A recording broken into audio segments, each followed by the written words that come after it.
Sebelum masuk ke materi intinya, izinkan saya memperkenalkan diri. Saya berada bersama Situ dengan NIM 221011631003.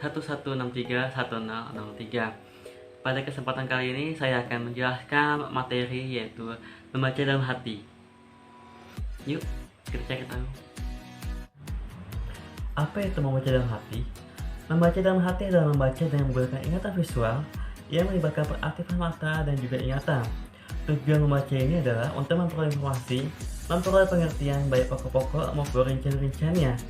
Secara visi, membaca dalam hati harus menghindari vokalisasi, pengulang membaca, menggunakan tunjuk, petunjuk atau gerakan kepala. Hal ini dijelaskan oleh Tarjo pada tahun 2009.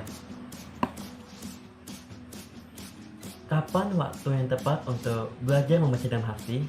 Membaca dalam hati atau biasa membaca senyap hanya menggunakan ingatan. Jika anak-anak sudah mulai bisa membaca, maka latihan membaca dalam hati bisa dilakukan sejak dini, sehingga anak-anak bisa membaca bacaannya sendiri dengan dilengkapi buku-buku yang ada. Hal itu dijelaskan oleh Watoni pada tahun 2020, halaman 112. Ketika kita di masa sekolah, pasti kita lebih sering untuk membaca bersuara atau membaca nyaring. Nah, semakin kita naik kelas, semakin kita naik tingkatan, maka mayoritas pelajar akan sedikit sekali membaca bersuara ataupun membaca nyaring, dan lebih banyak membaca dalam hati. Walaupun pendapat ini berbeda-beda, namun para ahli sependapat jika membaca dalam hati di sekolah akan lebih banyak waktu untuk memahami dibandingkan membaca bersuara.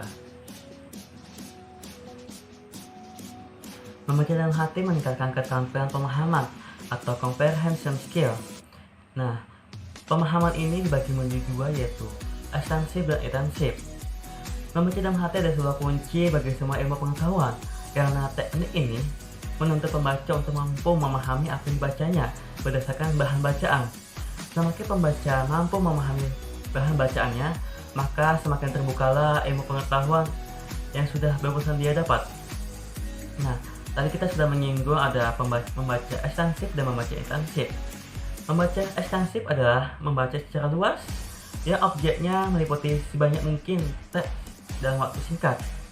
Membaca ekstensif dapat dibagi menjadi tiga, yaitu membaca survei, membaca sekilas, dan membaca dangkal. Lalu tadi kan kita sudah melihat atau mendengar penjelasan mengenai membaca ekstensif. Lalu sekarang adalah membaca intensif atau yang disebut studi sama.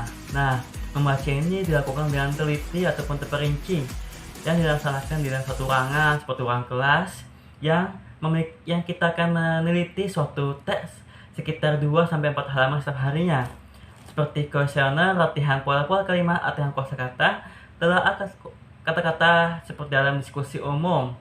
Nah, hal yang termasuk ke dalam kelompok membaca intensif ini adalah membaca telaah isi, membaca telaah bahasa. Hal ini dijelaskan oleh Tarigan pada tahun 1778.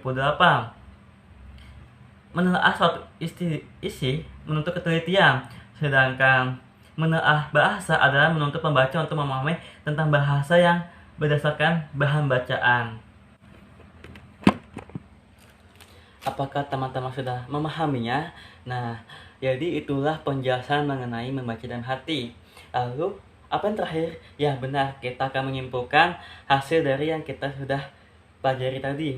Jadi membaca dalam hati itu diklasifikasi menjadi dua, yaitu membaca intensif dan membaca ekstensif. Nah, membaca ekstensif tadi ada dibagi lagi menjadi tiga, membaca survei, membaca sekilas, dan membaca dangkal. Lalu membaca intensif terdiri dari dua, yaitu membaca telaah isi dan telaah bahasa.